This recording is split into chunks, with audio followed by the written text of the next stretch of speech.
तो good morning guys, आज हम लोग आ चुके हैं एक वॉशिंग मशीन के कंप्लेन पे, जो कि इस तरीके का है। और ये सेमी ऑटोमेटिक वॉशिंग मशीन है और इस तरीके का ये इसका बिल है।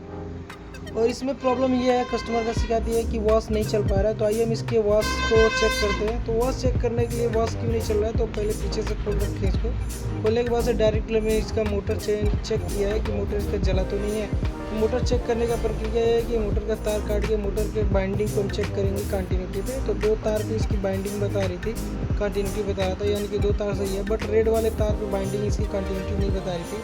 इसका तात्पर्य ये है कि जो मोटर का बाइंडिंग है रेड वाले तार का, वो अंदर से कहीं ना कहीं शॉर्ट होगा या टूटा होगा, जिसकी वजह से वो कंटिन्यूटी नहीं बता रही है। तो ये तो कंफर्म हो चुका था कि हमारी इस वॉशिंग मशीन का जो है वॉश मोटर नहीं चल रहा है, मोटर ख़राब है, तो उसको चेंज करेंगे। ऑलरेडी हम लोग उसके साथ मोटर लेके आए हुए थे, ताकि जब मोटर ख़राब रहा तो चेंज करके आएंगे, क्योंकि दूर का कंप्लेन था।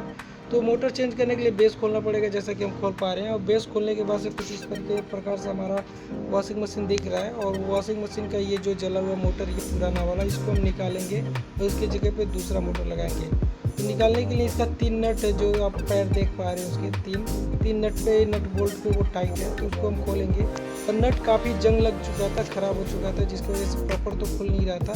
बहुत मशक्क़त करने के बाद से नट तो खोल दिया हम लोगों ने, बट 2 नट तो प्यार से खुल गया।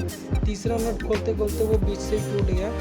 तो अभी हम लोग बैग में तो नट दूसरा था नहीं, तो हम चौराहे से जाके उस हार्डवेयर के दुकान से कोई इस तरीके का नट ले आएंगे, नट बोल्ट लाएंगे, जो कि हमको उसकी जगह पे टाइट कर पाएंगे।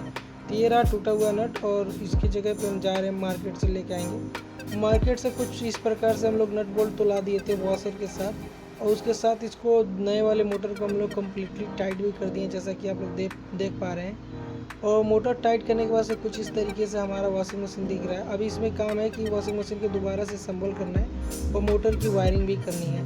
तो आइए हम लोग वायरिंग करके दिखाते हैं। तो वायरिंग करने के लिए जो है, मोटर का जो 3 तार निकला हुआ था, एक था ब्लैक कलर का था, 2 तार जो थी वो दोनों ही पीले कलर का था। इसमें 3 कलर का तार इसलिए नहीं था क्योंकि वॉश मोटर में तो कॉमन रनिंग स्टार्टिंग हर मोटर में रहता है, बट वॉश मोटर के केस में ये होता है कि वॉश मोटर का कॉमन तो रहता है, रनिंग और स्टार्टिंग दोनों बाइंडिंग जो होती है सेम होती है। आप किधर से भी लगा सकते हैं, क्योंकि ये मोटर क्लॉकवाइज भी चलता है, एंटी क्लॉकवाइज चलता है। अगर टेक्नीशियन भाई लोग, आप लोगों को पता ही होगा कि कैसे क्या होता है। तो ऑलरेडी हम लोगों ने कॉमन को कॉमन वाली जगह पे जोड़ दिया था, और जो 2 तार रनिंग और स्टार्टिंग की थी, या जैसे आप कह लीजिए कि स्टार्टिंग और रनिंग की थी, तो दोनों तार कहीं पे भी इधर उधर इंटरचेंज करके भी लगा सकते हैं। तो उस तरीके से हम लोगों ने कनेक्शन कर दिया था।